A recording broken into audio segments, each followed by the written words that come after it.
lupa kapasitas kita di sini sebagai jamaah ya. Jamaah, jadi tidak ada hakim, tidak ada apa pokoknya semua jamaah. Adanya imam, makmum, muadzin gitu ya. Bapak Ibu sekalian, syukur alhamdulillah bahwa pada hari ini kita sudah memasuki dua ya. Ada yang tiga, ada yang dua barangkali. Tapi apapun itu patut kita syukuri karena bisa menemui ya, bertemu dan masuk di bulan Ramadan. Karena nilai ibadah di bulan Ramadan ini nilainya berlipat ganda dari ibadah-ibadah di luar bulan Ramadan. Mudah-mudahan kita diberikan kesehatan dan umur panjang sehingga bisa menyelesaikan seluruh rangkaian ibadah yang ada di bulan Ramadan ini. Salawat serta salam mudah-mudahan senantiasa tercurah limpahkan kepada junjungan kita Nabi besar Muhammad sallallahu alaihi wasallam selaku uswah hasanah, selaku pendobrak ya dari zaman jahiliyah menuju zaman yang penuh dengan nur cahaya atau biasa disebut dengan minal dzulumati ila nur, sehingga sampai saat ini kita merasakan apa yang didakwahkan, yang disiarkan oleh Rasulullah itu. Bapak Ibu sekalian yang saya hormati, mari kita dalam menjalankan ibadah puasa di bulan Ramadan ini kita jadikan puasa yang terbaik dari puasa-puasa sebelumnya ya. Kita tentu sudah banyak berkali-kali melaksanakan ibadah puasa.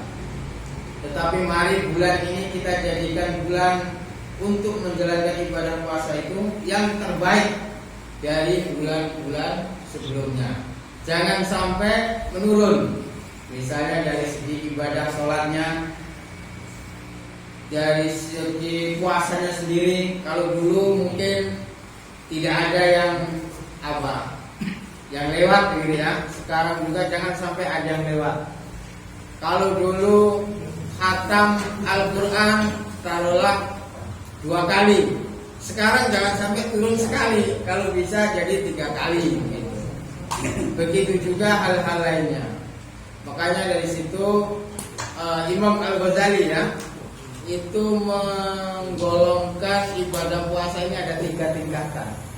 Di dalam Ihya Ulumuddinnya itu pertama adalah ibadah puasa dalam tingkatan yang umum ya, yang umum. Yang kedua khusus. Yang ketiga khususil khusus. Jadi yang pertama yang umum ini di penjelasannya itu yaitu orang-orang yang puasa tetapi masih melakukan maksiat. Dan ini yang dikerjakan oleh orang-orang awam ya. Artinya kita puasa, tidak makan, tidak minum, tidak melakukan jima ya atau hubungan suami istri di siang hari, tetapi maksiat masih dijalankan. Nah ini juga yang disinyalir dalam hadis Rasulullah SAW, kam min shaimin laisa laka Kamin shaimin laisa laka min siyamihi illal ju' wal atos. Jadi banyak orang yang melakukan puasa tetapi tidak dapat apa-apa dari puasanya itu kecuali hanya lapar dan haus saja. Apakah puasanya sah? Ya sah saja sepanjang tidak makan, minum dan jima di siang hari atau hal-hal yang membatalkan puasa lainnya. Persoalan misalnya puasa tapi tidak sholat, puasa tapi masih mohon maaf misalnya mencuri itu tetap sah puasanya, tetapi nilai puasanya, pahalanya itu yaitu tadi tidak ada, hanya kecuali yang diperoleh ju' wal atos, hanya lapar dan haus saja. Ini mari kita jangan sampai ya dalam golongan ini. golongan yang puasa yang dilakukan oleh orang-orang awam. Yang kedua adalah puasa khusus. Khusus ini puasa yang dilakukan oleh orang-orang soleh, ya. Artinya memang puasa dia, tetapi puasanya tidak hanya menahan makan, minum, dan jima saja atau berhubungan suami istri, tetapi juga menahan diri untuk tidak melakukan maksiat terhadap Allah Subhanahu wa taala. Ya, artinya menjalankan apa yang diperintahkan dan apa yang dilarang itu dijalankan. Ini termasuk khusus dan dilakukan oleh orang-orang soleh. Nah, minimal kita ada di sini, minimal ya. Karena kalau ke golongan yang ketiga, khususil khusus, yang sangat khusus, itu adalah orang yang selain berpuasa tadi itu menahan diri dari makan, minum, jima, dan hal-hal yang membatalkan puasa, juga senantiasa mengingat kepada Allah. Jadi tidak berpikir putusan, tidak berpikir minutasi, tidak berpikir panggilan. Nah, ini khususil khusus. Kalau kita kayaknya nggak bisa itu ya. Ini kayaknya para wali saja. Jadi itu tingkatannya. Kemudian Bapak dan Ibu sekalian, jadi puasa ini seperti dalam surah Al-Baqarah itu, ya, itu tujuannya adalah la'allakum tattaqun, yaitu untuk mencapai derajat takwa kita kepada Allah Subhanahu wa taala. Nah, di dalam Al-Qur'an juga tanda atau ciri-ciri orang bertakwa ini banyak sekali Bapak Ibu. Banyak sekali. Artinya apa? Untuk mencapai takwa paling tidak kita harus tahu kisi-kisinya. Apa yang perlu kita peroleh. Nah, di antara tanda-tanda yang menurut saya relevan terhadap akibat dari puasa itu ada di surah Al-Imran ayat 134. Silakan nanti Bapak Ibu buka. Kalau misalnya ada khilaf nanti saya diingatkan ya. Yang pertama adalah alladzina yunfikuna fis-sarra wad-dharra, yaitu orang yang gemar berinfak baik dalam kondisi sarra wad-dharra, sempit maupun lapang.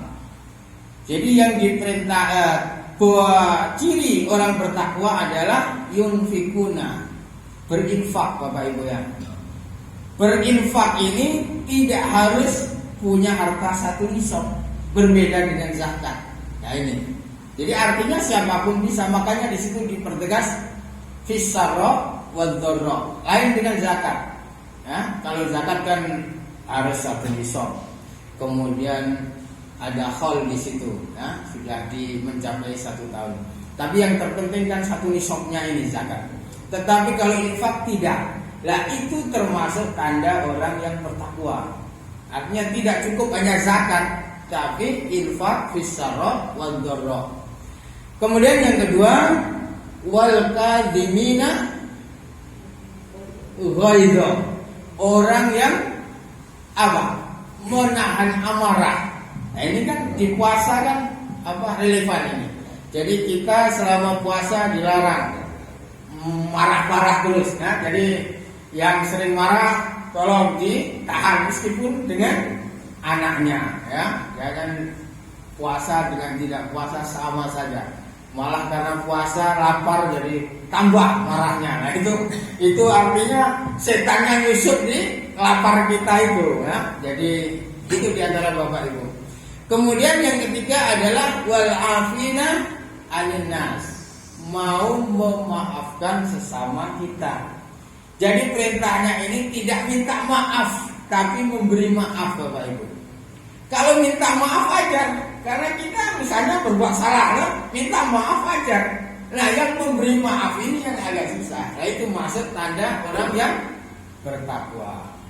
Nah itu saja barangkali Bapak Ibu, karena ini kultum waktunya sudah 10 menit ya, saya pakai ini dari habis sholat tadi. Jadi mudah-mudahan itu saja awal kita mengisi kultum di sini. Mudah-mudahan nanti bisa dilanjutkan petugas-petugas yang lain Dan dari sini mudah-mudahan kita mendapat hikmah dan manfaatnya. Kemudian billahi taufiq wal hidayah. Wassalamualaikum warahmatullahi wabarakatuh.